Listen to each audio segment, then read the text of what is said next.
Okay, hi everybody, we're back. I, I wrapped my video the last session with you and was like, okay, we're done. But now that I'm looking at my painting, I can see I'm not done. I really want to solidify some of these values, get into some color correction and some glazing with you, and see if we can just knock this one out of the park. I want to encourage you to not give up as you paint, and also I want to be reminded myself that when you're working on stuff at home, you have time to work on it at home. So, I left my brush in the water. I hope I didn't ruin it. Let's take a look at its shape. Oh man, I'm glad you get to see this. I think this is so much better than those 30-second TikToks because they don't show you this kind of stuff. I guess, I don't know, I don't watch them, but I don't think, unless they did a time lapse, on how this jacks your brush up. So it's kind of curved to the side because it was sitting in the cup like this all overnight. Yes, I went to bed. I'm still in my PJs. But I dreamt all night about how this orange doesn't look like an orange yet. It kind of just looks like I don't know, an illustration from a children's book, but kind of a crappy one. So let me get us some fresh water from the spigot outside. We'll get to work. I just work in a one-car garage, but I put art supplies in here and then I called it a studio. You can too. Okay, and we're back. It's the weekend, so I've got my kids with me. They might come in and steal the show, we'll see. But something I wanted to show you is that in the studio where all my supplies are just staying all the time, I like to keep my supplies kind of clean by keeping one as my warm cup and one as my cool cup and one as my clear cup, which turned into yellow. I see some yellow pigment in there. I don't like that. It's going to mess my mix up. So I'm going to use just a brush that needs to be cleaned anyways. And I'm going to use my brush as a cleaning tool to kind of scrub the sides inside the cup with some water in it. And then I'm going to dump it and get myself some fresh water. You want to make sure you don't have any pigment in your cup when you get fresh water for the day. But I'm happy I get to come back to you the following morning to work on this painting because you get to kind of see what happened overnight. And that's one of the things is if you leave your cups with the water in them, then all that pigment will be like sediment that falls to the bottom. And some pigment materials are like stickier than others, and so they'll stick inside your cup. Like this cup, I didn't scrub it and all that. And you can see it has kind of a warmer tinge to it. And then with this cup also, there's actually a little bit of, I can see some black carbon residue from our painting yesterday. I'm a little nervous because I don't know if I have any more black watercolor paint. So let me see if I can find my paint bag and see what I got in here. This was an old clutch that I got at a thrift store. It has a couple of zippers, which is nice to store my watercolor paint in. What do I got? Okay, I've got ivory black. You're working with lamp black in class, but they're not too much different. It's kind of a picky painter thing, which one of these blacks you want to use. Same goes with all the whites. Some are warmer, some are cooler, but for our purposes, we're really just trying to get a solid black background. And I'm not going to do a chromatic black for this because creating a lot of chromatic black as a mix, it doesn't hold up in value because, like I've said in class, the more pigments that you put into one mix, you have to deal with the variables of all, let's say you had 3 pigments, all 3 of those mixes, all 3 of those pigments. So whatever the pigment is in ultramarine, whether that's an organic or synthetic compound, ultramarine is synthetic now. It used to be organic when it was made with lapis lazuli. Let's say you've got a cad yellow, and so you're working with cadmium, which has its own density and the way it floats in water. And then if you're using an iron oxide like a burnt sienna, that's an organic compound, pretty much made from earth that's been burnt to a certain degree or heat treated in a certain degree. So to have all 3 of these actual physical particles moving around in one mix, They lay down in different ways, they granulate, they don't stay together nicely. So I'm hoping over the next couple of weeks, as we get into some layered techniques, we can work together on how we can build value and create mixes on the paper instead of on our palette. I dripped some water in a bad spot because I'd like that to be dark. Now I'm going to go back to my source and just kind of see where I'm at. Like I said last night, I wasn't quite happy with where it ended. I feel like we could push it a little further, and I don't want to encourage a giving up mentality. I'm going for a growth mindset here. So we're going to keep growing and keep pushing. As I thought about my painting overnight, one of the things that I thought about is that warm and cool temperature is going to really help me correct these shadows and make them look like shadow. Like, I wanted a little bit of orange in here, but this is a gross yellow green. Same with this shading right here. I'm not quite happy with that. It all it needs to come up more orange and not so green. And so to counteract the green, I want to think about what the opposite of that is, which is red. Now, in a shadow area, warm and cool plays a part. We've played around with some warm and cool blues in this shadow mix. But as we try to bring the value down and make it look like shadow, we want to get into some of those cooler temperatures of our hues. So I'm going to get a little bit of cooler red and see if I can just wash almost the whole thing. I mean, everything that is a problem for me starts right here. All of this layering, and this was my impatience, really. I didn't have my blow dryer, I was drying in the sun, and then, you know, other concerns, picking kids up or daily schedule, the phone dings and rings. So it's important to take it slow, go step by step to avoid these kinds of issues. I really would have loved to see in my own painting a much more smooth gradient that goes from white, warm white, yellows, yellow oranges. This is much more of a yellow orange than a true orange, which gets more into a red register. And as I added red to my mix, I noticed that. So I wonder if where I'm lacking is in my yellow area. That yellow kind of gets cool as it comes to white. Now, I don't want to push up too much value here, but I really want to translate what's going on in this painting. So I think working with a warm yellow into a cool red could help me correct some of these problems. And I think if I am careful about it, I could pull some of that cool red down into the table to neutralize some of the issues here as well, this green. It becomes yellow here, and so I'm going to go from cool yellow, warm red,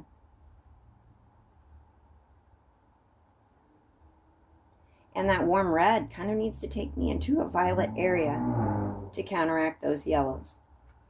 So I might get away with that with the blue that's already on the paper if I just stick to this warm red idea. Now, somewhere in between warm red and cool yellow is going to make something, and I'd like to know what that problem will be before I face it. So this tester page is done. Just take it out because I don't want 5 layers of ratty paper on there getting in the way. Let me just grab another scrap for myself. I'm actually using the back of an old test that I did for some tester paper today, which is fine because, you know, if you've done this kind of study in your sketchbook, these larger grids are really just going to be wasted paper unless you use the backs of them, so it's nice for that. I wonder, I want to be careful. I've got water and things around. I don't want to make a mess for myself. I if I can fold the paper and use the back end of my blade to sharpen the crease. Careful. Ooh, I got some red paint from my blade on there, so something to notice. Fold it the other way. The ragged edge is kind of like something to get caught on. I don't like that, so let's see if I can just pull some off. Here we go. So that's better. Something to test my mix on before I mix up my painting. Now, I don't really have a problem with mixing. I like to test a lot. I think where I lack patience is when we get into gradients. I tend to work gradients in, I think, an unconventional way that doesn't work for everybody and lends itself to my own painting style, but I don't want to get you pigeonholed to where you're doing this kind of crappy stuff, but we'll clean it all up. Warm yellow and cool red is going to be my experiment right now as I try to determine what I want to put on the paper.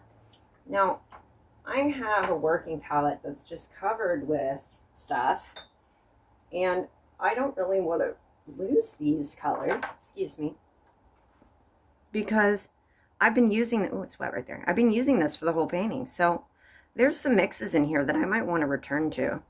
I really got going with my oranges leading into warm blues. This was a nice kind of complementary mix that I was doing in my shadows.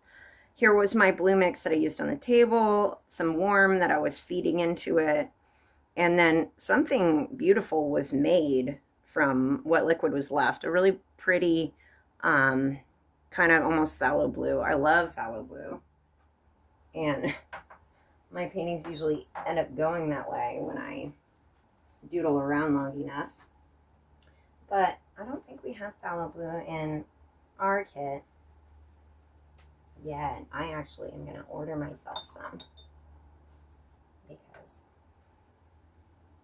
my Shinhan kit that I'm using is so, it's not that different from what we're using in class, but I think in the moments where it matters, some of my reds are not what the Winsor Newton kit is, we'll say.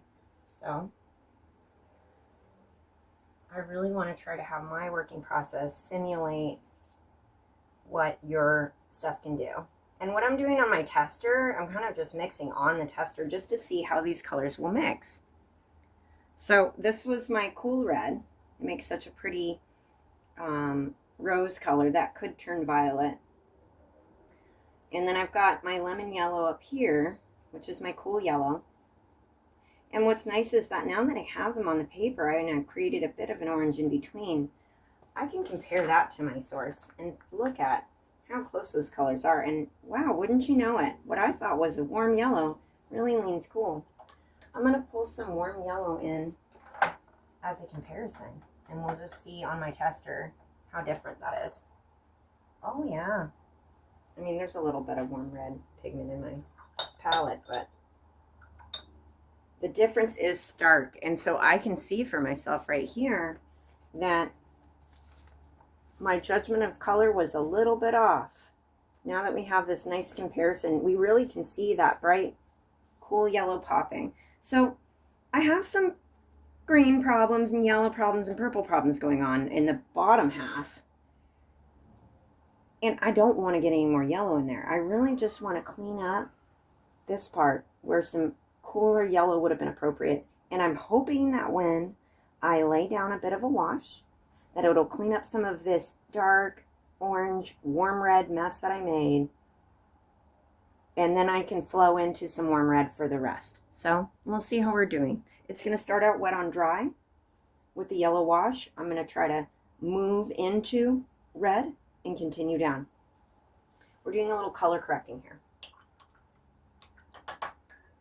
Now my working palette isn't going to really help me with this if I just need some nice clear clean washes. So I'm going to have to clean it up a little bit. What I'll do, I think, because I've got all that like beautiful weird color there that I just can't, I don't have the heart to get rid of. I'll clean up the blue side because that's where I had a big wash going. My working process kind of is like you know, you need space on your working palette for all these big puddles of wash. So I like to kind of get that out of the way first. Make sure you wash your brush in the appropriate cup. Again, I'm using my brush as a scrubber, and normally you wouldn't do this over your work like I am, but I'm just trying to show you in the camera's angle because I know that my palette is not fully in your view right now. Clean that brush off in my cool cup because I was getting blue pigment all over it. Dry that off, and then I'm going to just use a paper towel, mop up some of that liquid. Try not to mess with that interesting mix I had on the other side.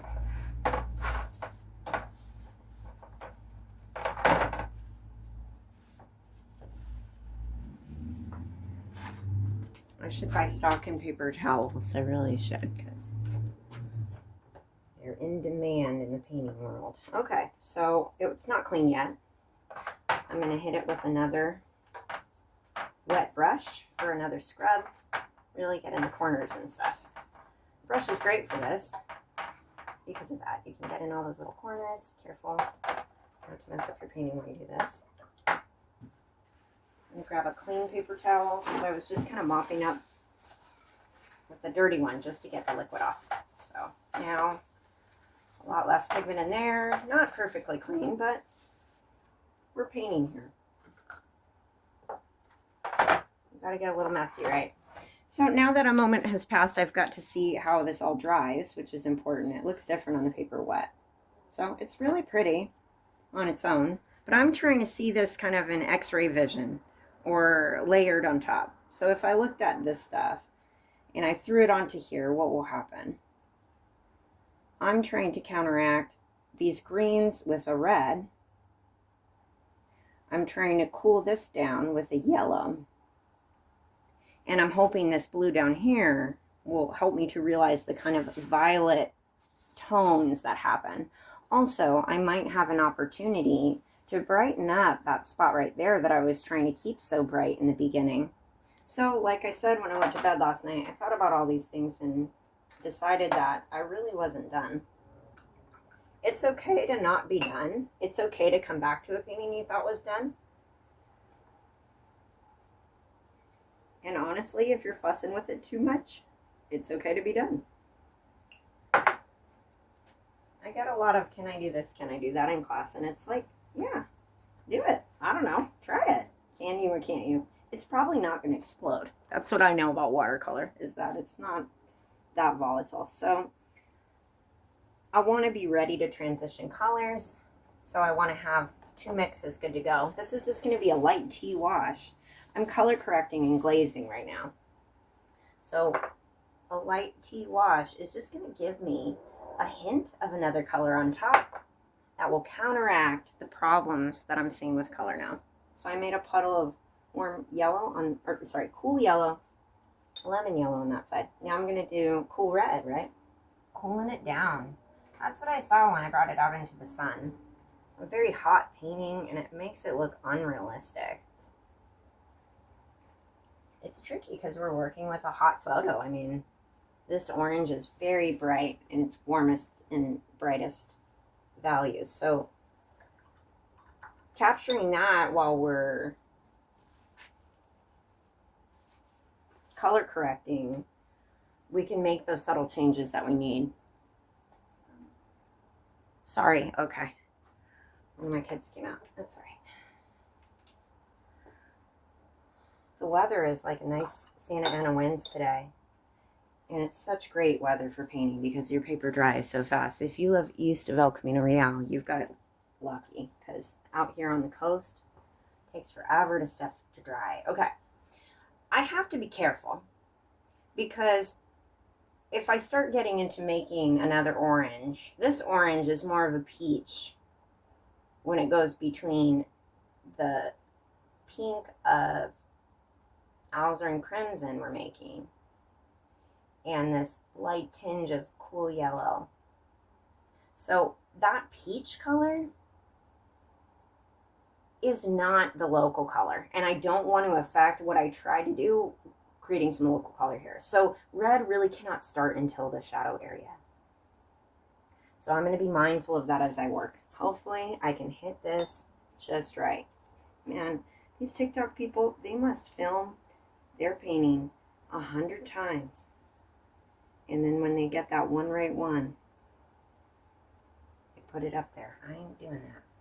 Okay, I need to keep this white area. So let's just wash a little bit of cool yellow around the white area, around the rest of the orange. I want to be careful because I put some black in and I shouldn't have yet. Let's just see if we can soften and clean up these dry, rough edges that I created. This is a very light tea wash. I'm not trying to put too much liquid on here, but enough to soften and move things around. I'm going to come back out onto the edge again. Since we didn't do too bold of a black wash in the back, it really only gets up to like a level 3.5, I'd say. 3 in some areas. There's not that much pigment up here to leach down in. Hopefully, now this is still wet. I don't want to sit around and jaw all day. Let me move to that warm red that I was interested in. I think that might help me. Hopefully, I've got enough pigment in the mix. Ooh, man, this is tough. I'm going to add just a touch more pigment because I want to push the red. I'd say I'm almost at a milk wash, not quite. Oh, watch those edges around the table, right?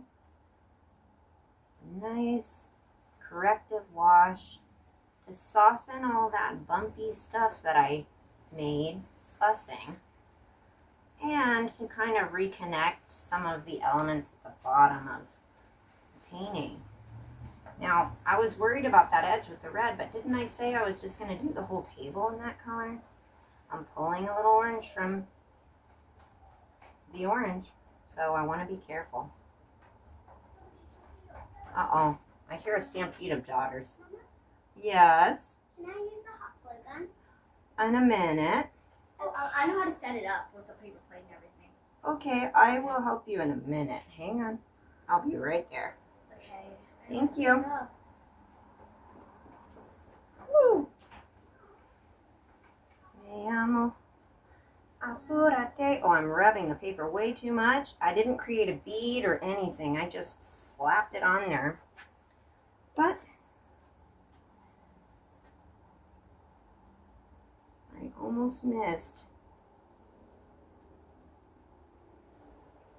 that part there that was important to me. So good thing I thought about it. Let's just pick some of that up.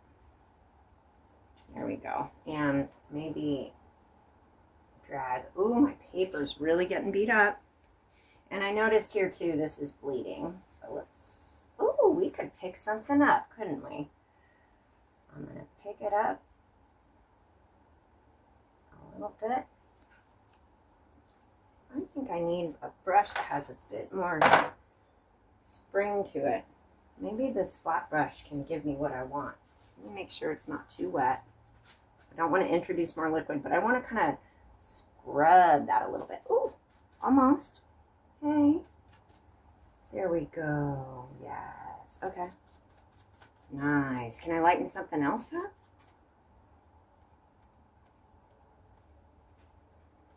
My poor paper's really taking a beating. Takes a licking and keeps on kicking, right? All right. Let me get a smaller brush, a little more water. Kind of soften this without destroying my paper. Oh, the poor paper. That's really light. And this is so muddy and dark. Let's tap some of that out. Clean it up a bit. I think the red helped.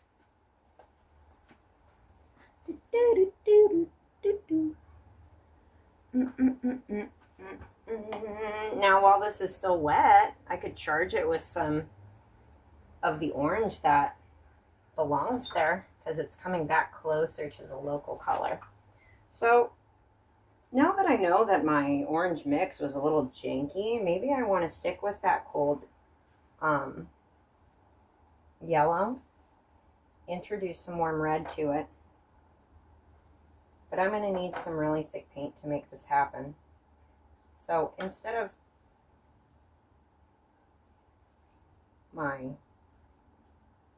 tea wash that I made with lemon yellow, I'm just going to grab pigments that I need, make more of a cream kind of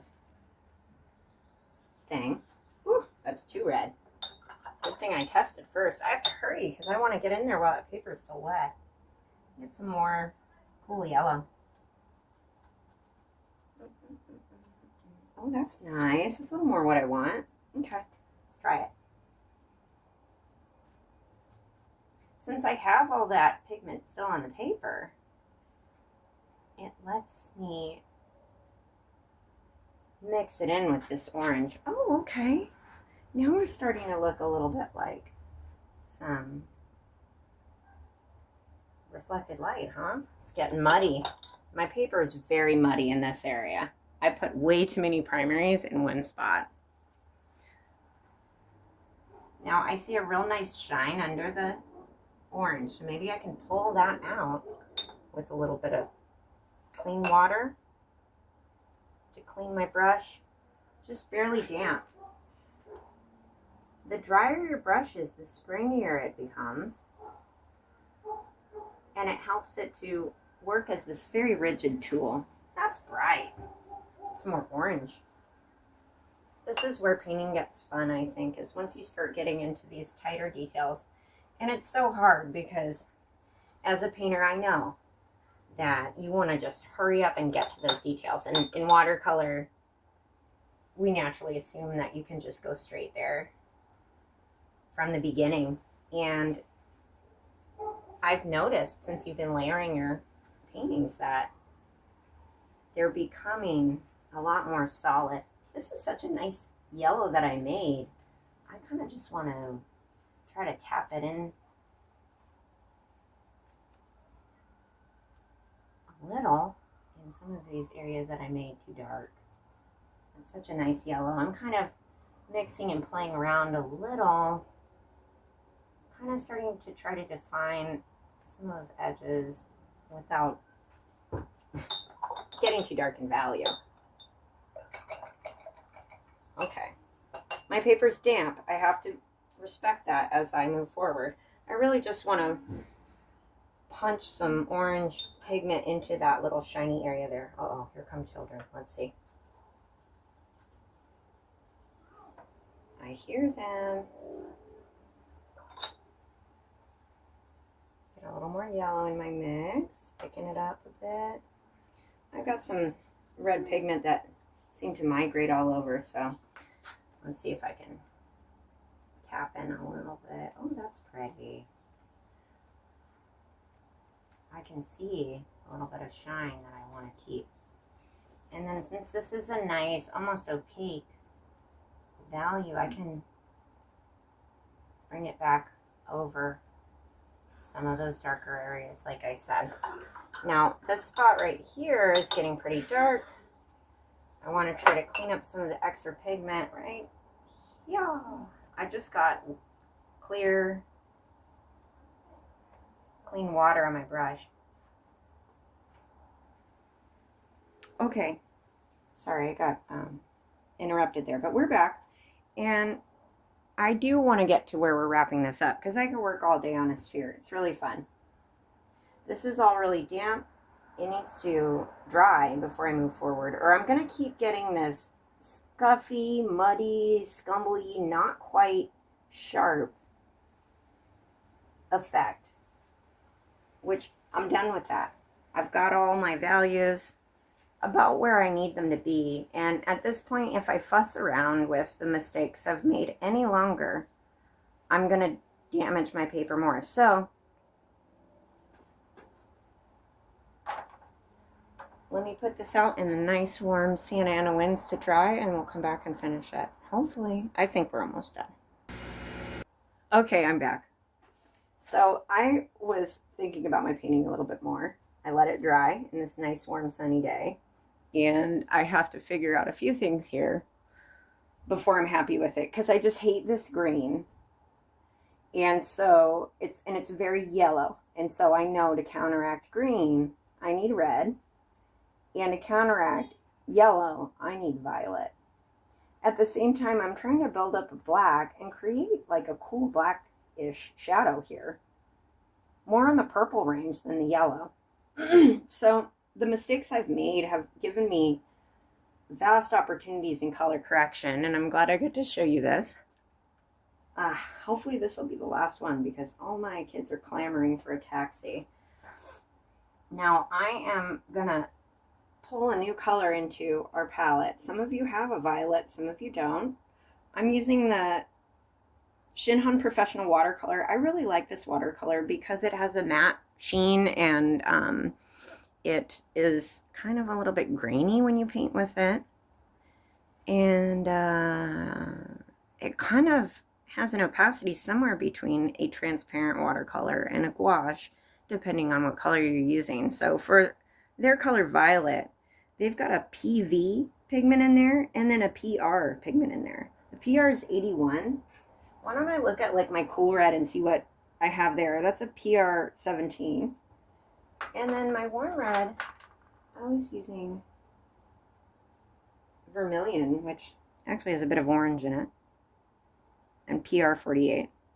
So I'm not really able, unless I went online and looked, to make a determination on what the red is going to be in this violet. So why don't I try some on my tester and see how it feels? Maybe it feels a little warm or a little cool. We'll find out. Just get a little bit of cool, clear water and put it down. Let's see. I've got a cool red here already on my tester. So it gives me a nice visual comparison I can look at. Does it feel like they're related or not? I can test it on top of some of these other things. Oh, look how brown it makes my cool yellow. Seems like a good choice. Now, I don't want to get all purple on this stuff. And I tried a wash of red. It kind of helped me, but it didn't give me the oomph that I need.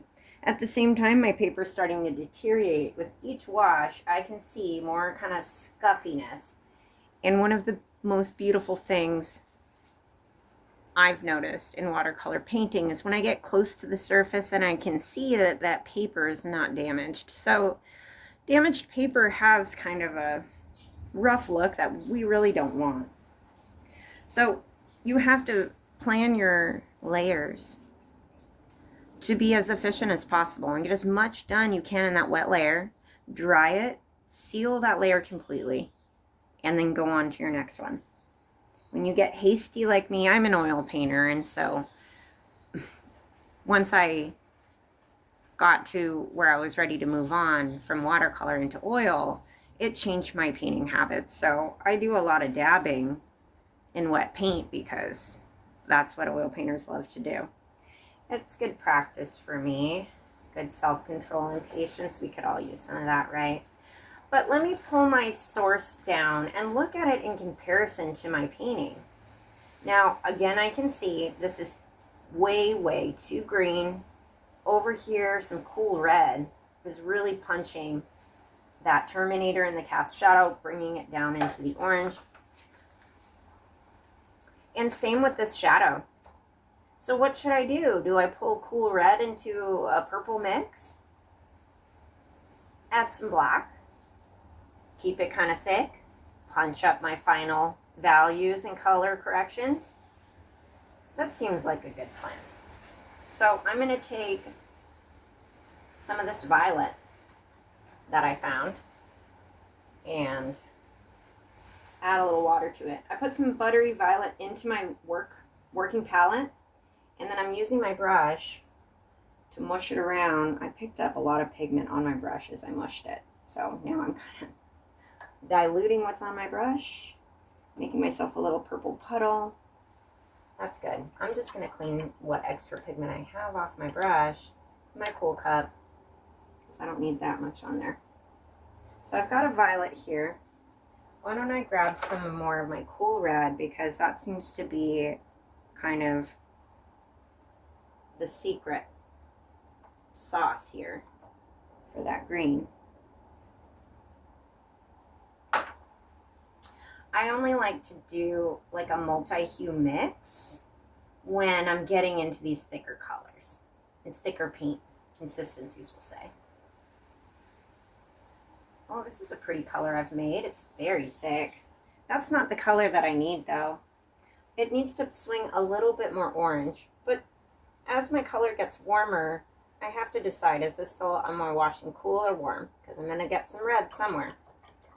I'll just use the cool. This is a red violet. That's so nice. If I try to push it orange, it's going to turn brown.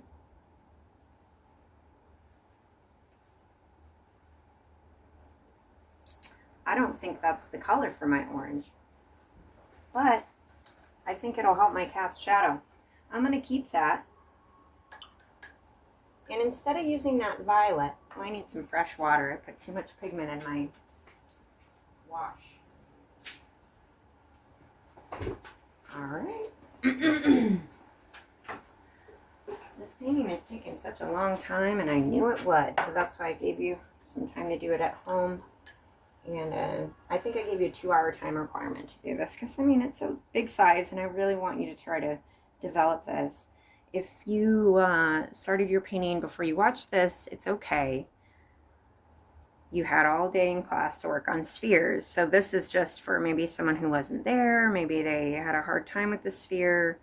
You can follow along with me if you like in this Bob Ross fashion. So anyways, before I get too chatty, let me come back to what I was trying to do. As I look at my source in my painting, I have to think about what's already on the paper that I can work with and what's showing here.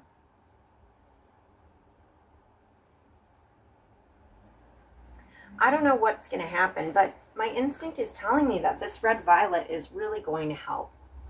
I'm going to thin it out, because I don't want my orange to turn purple. I really want to try adding some yellow to it, but I don't know if that's going to work. So on my working palette, I'm going to experiment by adding a bit of yellow in and see how that feels. Try it on my paper. Hey, actually, it's really not that bad. It was my warm yellow mix. I'm going to dump some of that in with my violet.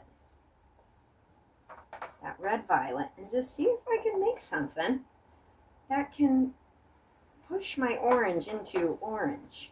Oh well, you know, I'm gonna have to go YOLO on this and hope I don't ruin my paper.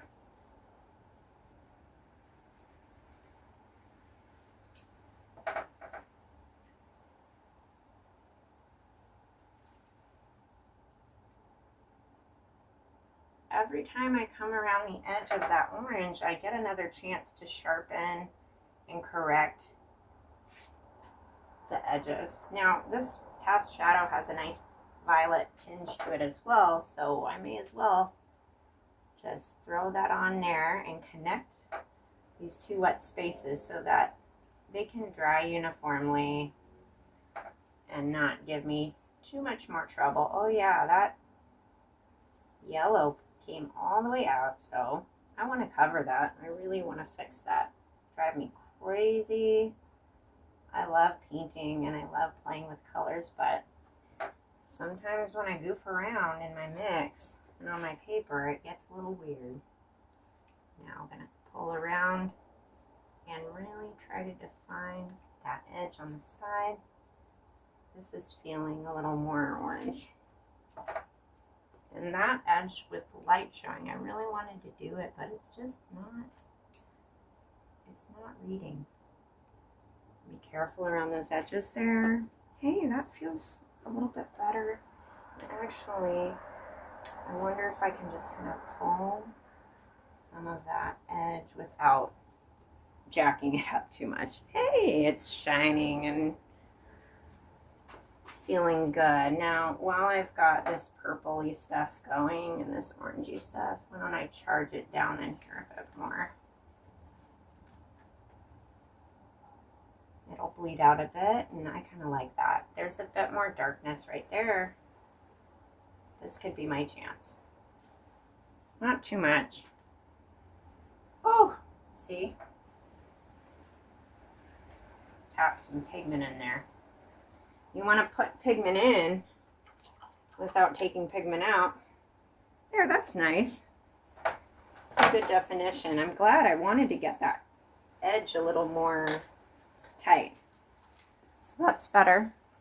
I'm going to dry this and hopefully we can just get into the blacks in a darker value behind the orange. Punch up some darks in the foreground and be on our merry way. Okay, we're back. The weather is just gorgeous for watercolor painting. It's making things dry so fast.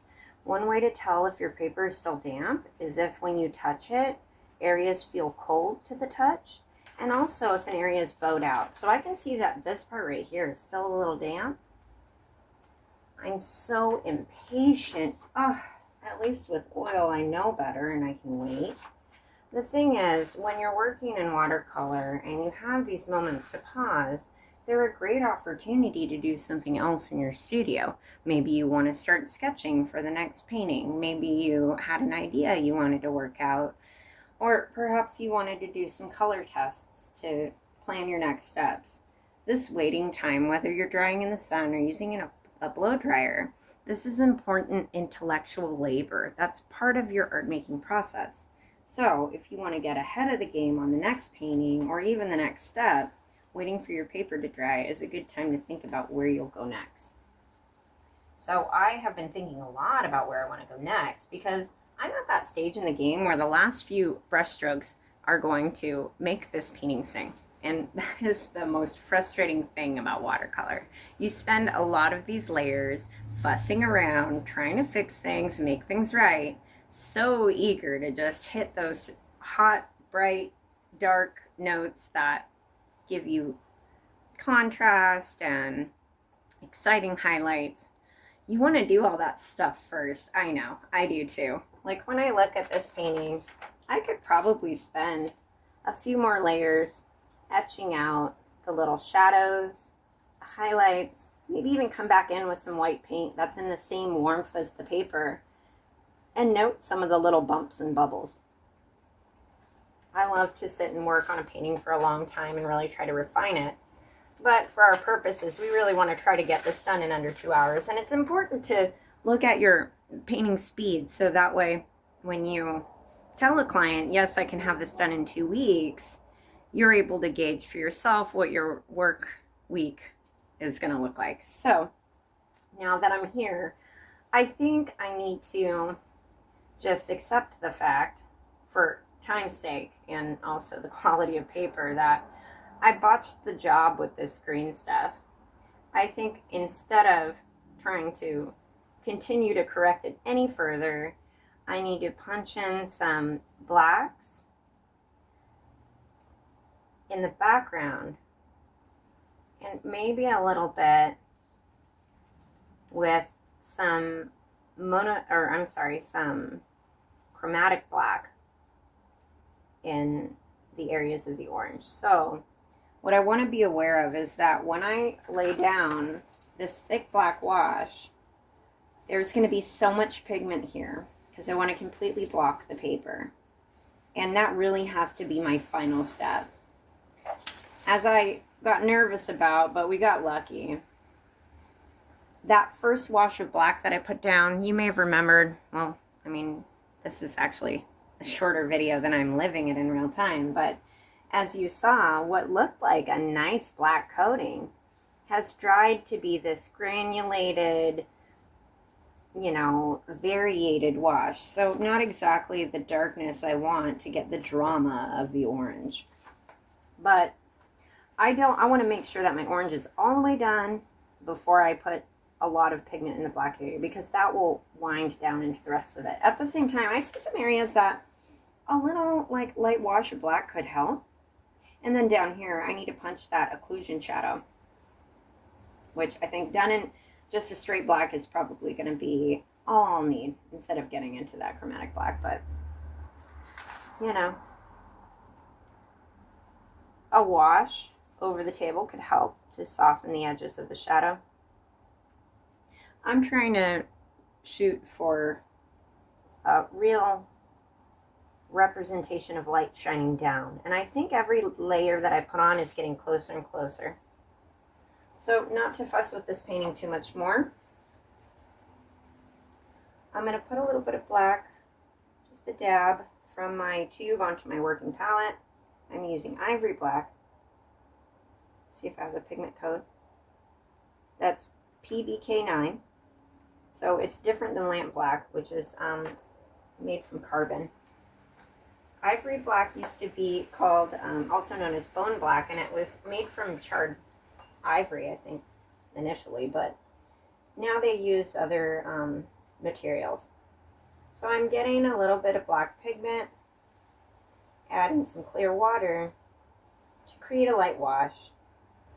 But I am still interested in neutralizing some more of that green as I lay in my final darkest shadow on the orange, which will be the terminator into the core shadow. And then the cast shadow, I will add a little bit of black for where the occlusion shadow is going to get darker. So let me punch those in first. With this black, that's going to be on the orange. That red violet was so helpful, so I'll put a little bit of that in to this black. And then I'm going to test it on my tester paper. That looks all right. Now, I'm working on a 10 brush.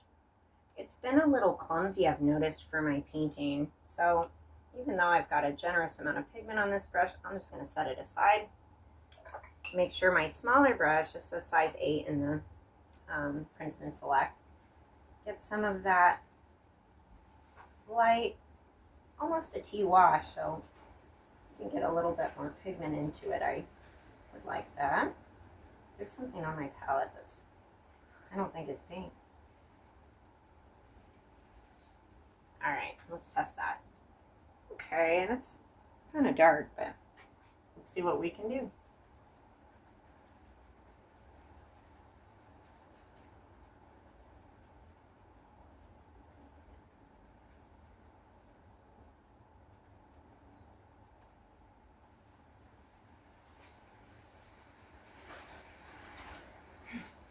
Whenever I start painting, I go, oh, I hope I'm recording. So I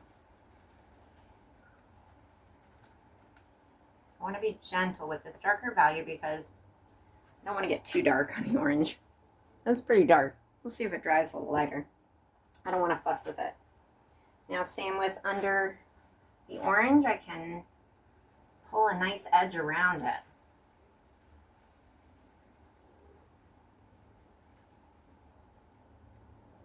Darken up some of the values where the cast shadow is, the occlusion shadow.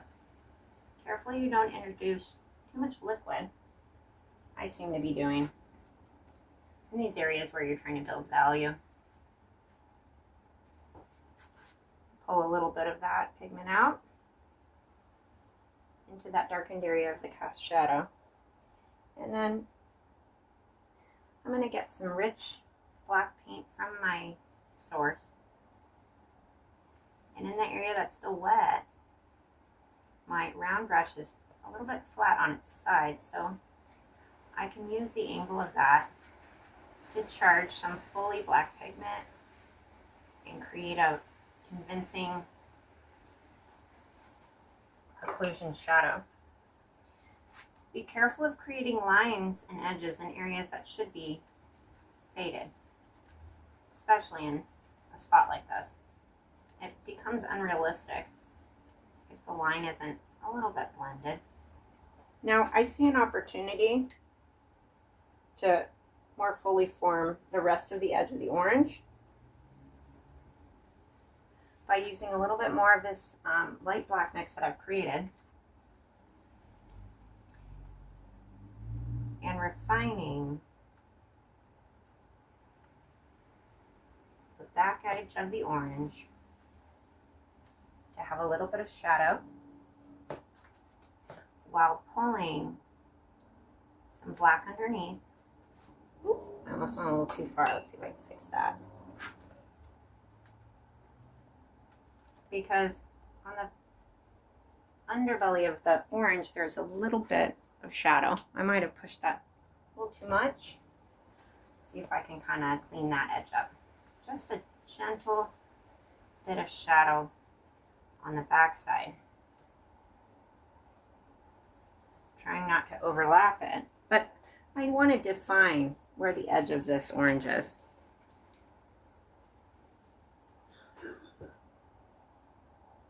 I like this. Okay, now let's get silly to this. We're gonna get a bunch of black pigment in a real thick wash. We're gonna turn our paper over for this. I better be recording. Oh, good. Dang, I didn't expect to be out here for another hour. That's okay. I'm sure once I edit this video, I'm gonna edit this one and it will be good. Okay, I'm not too worried about tilting my board for this thicker wash. I just want to make sure I got a lot of paint. So I think to kind of help myself, I'm going to squirt some liquid paint into my source palette in the well for black paint. I'm going to take the brush that I'm using for washing. It's a 10 is what I've got in here. Or go bigger, but my bigger stuff is with you in the classroom. But what I'm going to do now is I'm going to mush some water with my buttery black paint and try to create a cream consistency. Very thick, like ink. Because this wash ain't cutting it. And if we wash this paper too many times, it's really going to look crappy. So now that I've mixed some liquid, I'm testing it to see when I drag the brush, how transparent is it? That looks like what I already made, remember? That's more pigment in there. I'm using a lot of buttery pigment. My brush is like coated in it right now. And I'm really trying to swirl my brush around in the little hole in my palette that I have for black, the little well for black paint. Okay, I've mixed some more. There's a lot of pigment on my brush, but I want to see. How's that? Oh, that's better. I bet the value that's already here and this value that I've made should cover pretty nicely. I don't know if it'll get fully to black, but it'll get pretty close. Let's try it. I really want this to be my last wash, but you know, I said that last time too. So.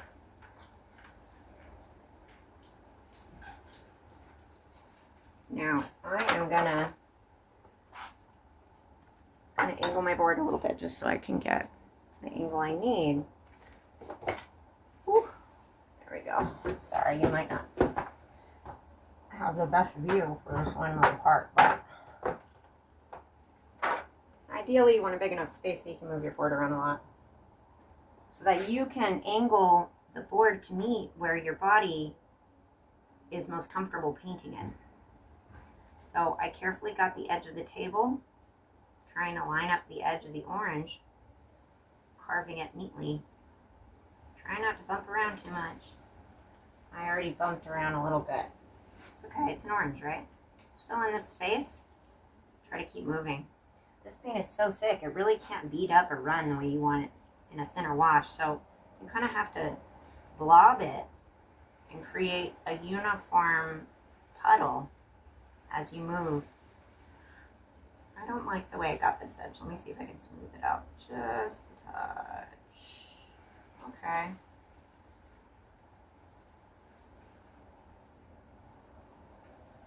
You want to try to keep that whole puddle wet where you're working. Lay it on fast.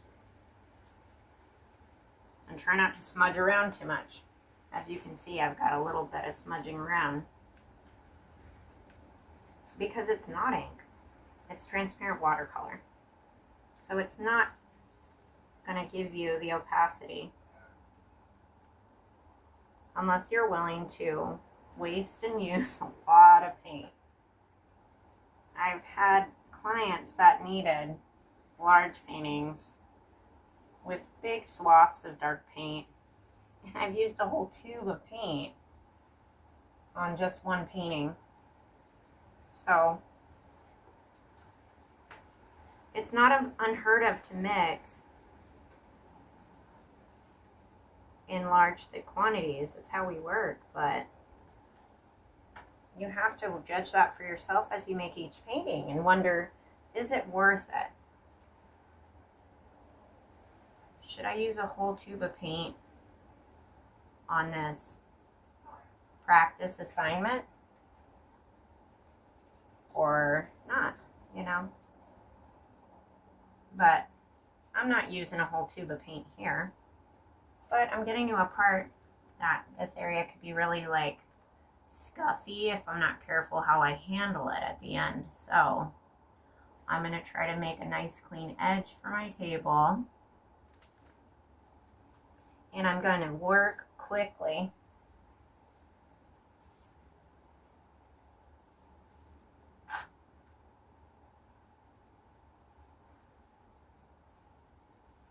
As you can see, this paint does not go on as smoothly when it's very thick. You've probably noticed this in your own working process.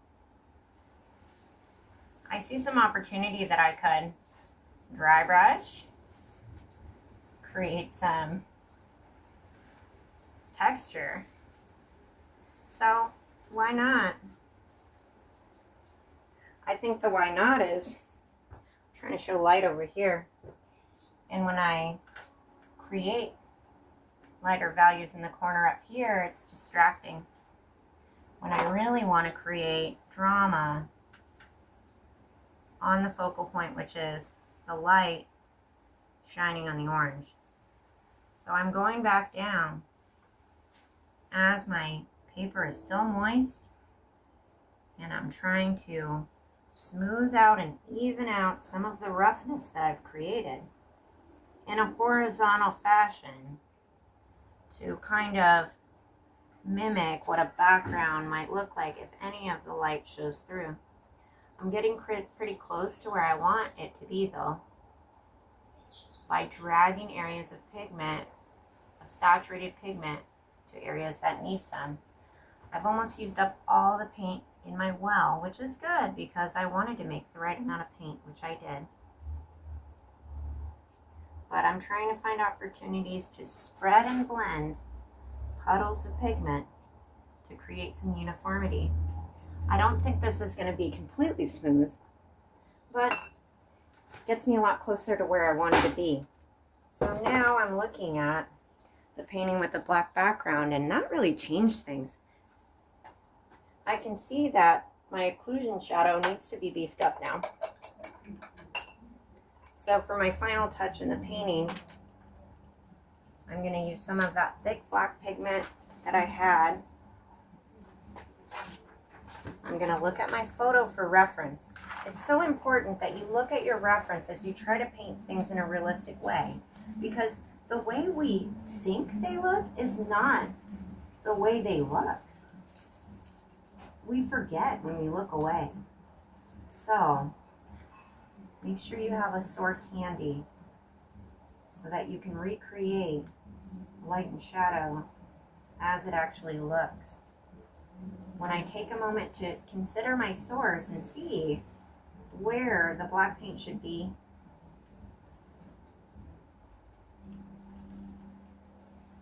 it tells me where to go next. Now I think I'm done. Oh, this was bugging me all night. I could do more. I definitely could do more, and I would love to. But we're making this a 2-hour max painting, and if you go beyond that, I'll be proud of you. But get back to painting the things you like to paint. Not oranges, right? Okay. I'll just do this last little thing that's gonna bug me if I don't clean it up. I want to clean up these corners and edges.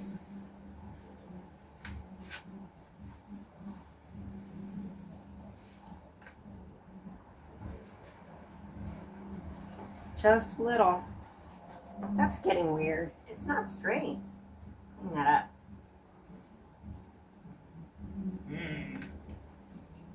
This is what an artist does when they fuss with a painting and ruin it. Good enough. I ruined it as a mess. Okay, happy painting.